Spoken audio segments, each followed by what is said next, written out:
Who were in the mafia, what's your story? My dad was pretty well established and well known in the mafia world.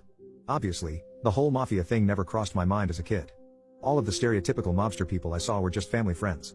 Uncles, cousins, buddies, wearing gold chains, expensive clothes, smoking cigars in our kitchen. To me, they were just regular people who always treated me nicely and were always kind to me. Whenever they'd come around, my dad would tell me to go play in my room. He would lock the kitchen door and all I would hear would be muffled conversations, loud laughter, and the occasional silence as they whispered something to each other. I didn't know it at the time, but my dad was involved in a lot of stuff: dealing, racketeering, extortion, car theft, and so on. At the time, I didn't pay much attention to it and didn't know anything about it. My first real exposure to it was probably when I was 13. I came home from school and my mom had just made dinner. We sat down to eat and waited for dad for a bit, but he didn't show up. My mom called someone, and nobody picked up. Then my dad burst through the door, freaking out, with two other guys, and they ran into his study and started going through stuff. My mom kept asking what was going on and my dad told her that my uncle was arrested. I would later find out my uncle was arrested because he was extorting some local businessmen.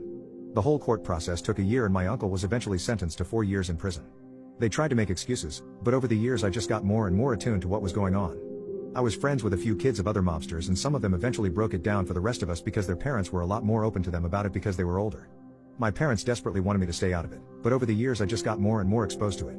When I was 18, my uncle was supposed to come out of prison in a couple of months and I was driving my dad around town. While we were driving, this guy shot at our car twice. He didn't hit either of us, just the car door. I remember my hands shaking as I sped off. My uncle came out soon after and he had become pretty much unhinged in prison. He was even more mercurial, he didn't have an inside voice anymore, he was unable to form a sentence without 20 swear words, and he was very strict and aggressive with people around him. We were at a bar that a family friend owned and some guy jokingly said, "Haha F you man," after my uncle said something to him. So my uncle punched him in the mouth, choked him, and kicked him in the head. The guy wanted to call the police, so my uncle beat him down again. The bar owner had to pay the guy off and calm him down, while 3 other guys and I held my uncle down. This was around the time that the mafia started to decline. A lot of RICO cases got handed out, a lot of family and friends got incarcerated, shootouts happened, people kept disappearing, running away, turning state informants, and so on. One day, our house was raided by the police at 7 in the morning. I got arrested, but released shortly after. My dad was kept in prison for a year while they deliberated his case, but they couldn't really charge him with anything. During that year that my dad was in prison, our accounts were mostly frozen and we were heavily monitored by the FBI. Their cars would visibly be parked in front of our house. This was around the time I became heavily involved. My family was struggling with money. One of my sisters had gone off to college and it was difficult financially for the family, so I started working with my uncle.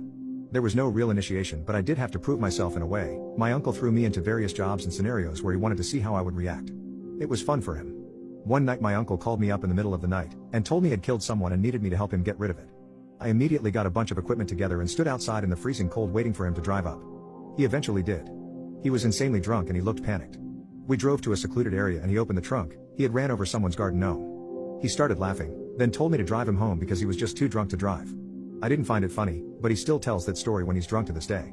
Officially, I was employed at a car shop where my job was car mechanic, but I spent most of my days running errands, taking apart stolen cars, helping steal cars, hiding cars, and so on. My uncle and I started pressing some people for money. My uncle gave me a tire iron and told me to break a guy's kneecaps when he refused to pay some money that my uncle had loaned him. We eventually had to sell our house, and a lot of our stuff got repossessed by the FBI that we never got back, such as cars, jewelry, and even photo albums. When my dad got out, he was a completely different man. He seemed depressed. Thinking back on it, he was always tired, he just didn't care anymore. His eyes always looked tired. He didn't bother trying to keep me out of it anymore. I even remember the first time that we had a meeting a month after my dad got out. Usually, I just drove him there, went inside with him, and then got the go keep the engine running line. But he just slumped down onto a chair and didn't say anything. My heart was pounding, I felt so happy. Over the years I saw a lot of stuff. Bribing police officers, judges, politicians, shaking people down, extortions, rackets, illegal games worth hundreds of thousands, local celebrities paying us for protection. I saw people deal, get shot, get arrested. We used to sell to the Bloods, so some Crips tried to rob us and shoot our car up. They ended up crashing their car into a street light trying to drive off after a drive-by, and one of them got shot. My dad eventually died from a heart attack. I got arrested along with my uncle. He was sentenced to another 2 years, but I got probation. As the years went on, most of the action disappeared. Extorting, loan sharking, racketeering became nearly impossible. Selling is difficult due to the high competition and most people just work in tax fraud, small scams, and car theft nowadays. I dipped out eventually, moved to a different state, got a job as an electrician, and work on cars in my spare time. I have some money saved up. My uncle swears he's out of it nowadays, but he still owns a bar and a nightclub and I know he's still around most of the people that are still involved in it.